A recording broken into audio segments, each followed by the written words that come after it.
Hi hello नमस्ते। तर श्री स्वामी समर्थ सगळ्यांना। आणि मी खूप दिवसानंतर आज मी ब्लॉग बनवत आहे। आणि आज ब्लॉग बनायचं कारण असं आहे की आज आम्ही गेलो होतो गावाकडे। एवढा पाऊस आला होता गावाकडे की प्रमाणाच्या बाहेर। आणि हो गावाकडे आमच्या नंदाचं लग्न होतं, त्यामुळे गावाकडे गेल्यानंतर पहिल्यांदा पावसात आम्ही एवढं भिजलोत की बस आगळगावच्या पुढे आलो की आम्हाला एवढा पाऊस जोरात लागला की प्रमाणाच्या बाहेरच। मग आता येता परत येताना काहीतरी खाण्याची इच्छा झाली होती, मग येताना आम्ही भजे घेऊन आलोत आणि प्लस ह्यांना खायचं होतं चिकन म्हणून चिकन घेऊन आलोत। आणि इकडे आमची बहीण आली होती, तिला ठेवलं होतं आरूजवळ। इकडे बघ, ती काय व्हिडिओ मध्ये नको म्हणते यायला, ती काय व्हिडिओ मध्ये येतच नाही, तिने तोंड झाकून घेतलंय, पण तरी मी तिला व्हिडिओ मध्ये दाखवणार म्हणजे दाखवणार। आणि हे भावाला इथे कसलं पिंपल्स आले, त्याच्यावर काय उपाय असेल तर नक्कीच सांगा कमेंट करून। आणि आल्यानंतर आमच्या दादाचं चालू झालंय खेळणं।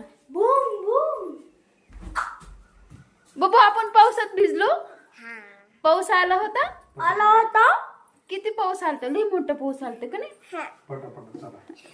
आणि आमच्या साईची एकच मिठी होती, पप्पा पटापटा चला। कुठं जायचं होतं पटपट, गली। ती म्हणत होती पप्पा पटापटा चला, तरी आम्ही छत्री नेलेली, बसलो तिथं गाडी थांबून, तरी पण खूप भिजलो। आणि हो, तुमच्याकडे पाऊस आहे का ते कमेंट करून सांगा। आणि आता असं वाटायला की खरंच की पावसाळा चालू झालेला आहे। हा बोल। पाणीपुरी खायची मला। पाणीपुरी खायची तुला, जायचं पाणीपुरी खायला, पण बाहेर पाऊस चालू आहे ना बाळा। ना पाऊस येत नाही। नाही का येत, भिजत जायचं का पाणीपुरी खायला। मी घरी बनवू का पाणीपुरी, बनवू पाणीपुरी भात आणखी काय पाणीपुरी मम्मी मला येत नाही पाणीपुरी। पाणीपुरी म्हणा येत नाही, मी म्हणते की पाणीपुरी। आणखीन काय खायचंय,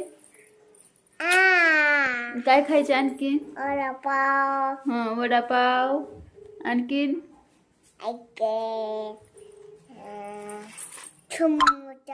समोसा। बर, मग हे सगळं घेऊन येणार आहेत आता जाऊन पावसात भिजत खाण्यासाठी। निकीच्या आग्रस्तव सगळं हे घेऊन येणार आहेत। मग अशा तऱ्हेने चला, मग आता मला एक ब्लाऊज शिवायला आलेला आहे, ते एक ब्लाऊज कम्प्लीट करणार आहे आणि नंतर तुम्हाला दाखवते व्हिडिओ ब्लाऊजचं कसं शिवलं ते।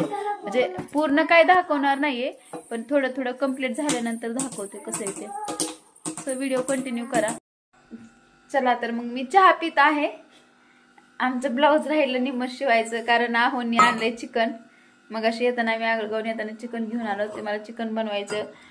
आहोंना म्हणते चिकन, पण आहो काय चिकन बनवायला तयार नाही। तर मी चिकन आणलंय, तर मी चिकनची भाजी मला बनवायला सांगितली, तर मी चिकनची रेसिपी आज तुम्हाला शेअर करणार आहे। आहोसाठी खास चिकन बनवणार आहे।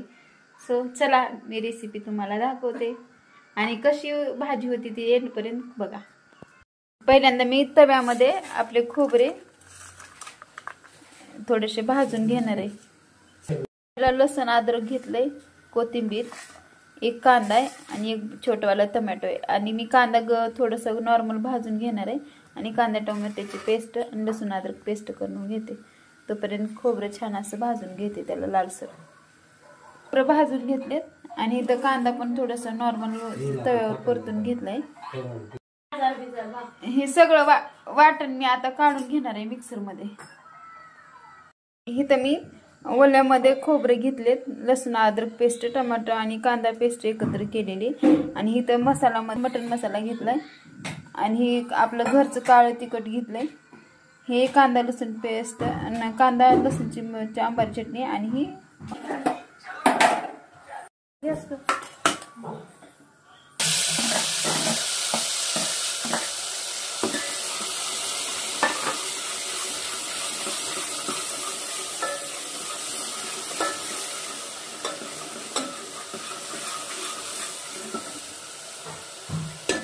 पहिल्यांदा टमाटा आणि कांदा पेस्ट टाकली। आता ह्याला चांगलं लालसर होऊन द्यायचं आणि नंतर मग आपण त्याच्यात खोबरं वगैरे टाकायचं। त्यातून आणि टोमॅटोतून असं तेल बाहेर आलंय. आता ह्यामध्ये मी लसूण आणि अद्रक टाकायले.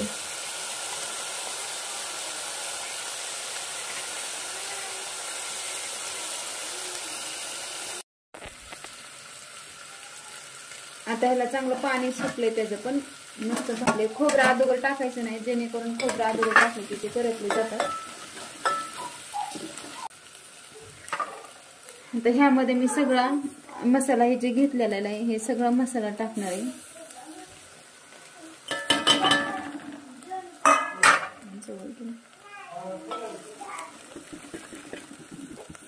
त्यामध्ये थोडंसं पाणी टाकायचं.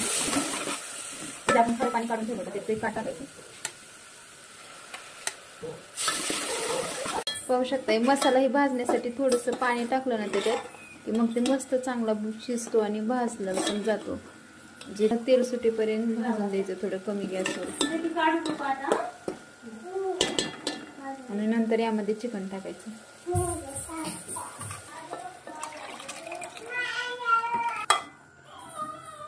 तुम्ही किती छान अशी तरी येणार आहे.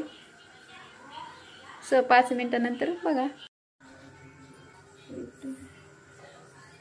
रेसिपी आमची कशी वाटली, आवडली असेल तर लाईक, शेअर आणि कमेंट करायला विसरू नका.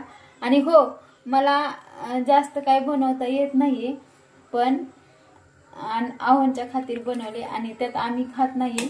मी तर खात नाही, तरी पण आमच्या आव्हानसाठी मला बनवून द्यावं लागतं. अशा प्रकारे मी आव्हानसाठी मस्त छान अशी डिश की जी चिकनची भाजी आहे.